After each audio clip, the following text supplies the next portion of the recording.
আসসালামু আলাইকুম। আমি হচ্ছে এটা স্বপ্না থেকে কিনেছিলাম। আর এটা হচ্ছে জুস। আর এটার যে চকোলেট চিপস গুলা বাচ্চাদের হচ্ছে দুধের সাথে চকোলেট চিপস আর হালকা একটু ছিটানো হচ্ছে চিনি দিয়ে দিলে বাচ্চারা কিন্তু খেতে অনেক পছন্দ করে। তো ধরতে গেলে হচ্ছে একটা বিকেলের নাস্তা বা সকালের একটা নাস্তা রেডি হয়ে যায়। আর যেহেতু সাথে দুধ থাকে তো বেশি আরো ভালো বাচ্চাদের জন্য। এমনি নরমাল হচ্ছে বাচ্চারা দুধ খেতে চায় না।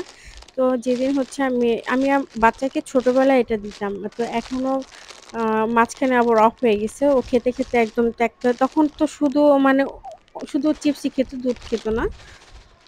তখন ফিটারে দুধ খেত। তো এখন তো ফিটার খায় না। তো এখন আমি আবার দুধের সাথে গরুর দুধ চিগে সেই গরুর দুধের সাথে মিক্স করে দেই একটু গরম করে।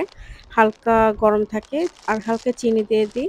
আর এই যে প্যাকেট করলাম এটার কোয়ান্টিটি হচ্ছে এইরকম। মানে একটা ৫-৬ বছরের বাচ্চা যতটুকু লাগে সেই পরিমাণ খাওয়া যায়। আর মোটামুটি এটা ভালো আছে। আপনারাও কিনে নিয়ে বাচ্চা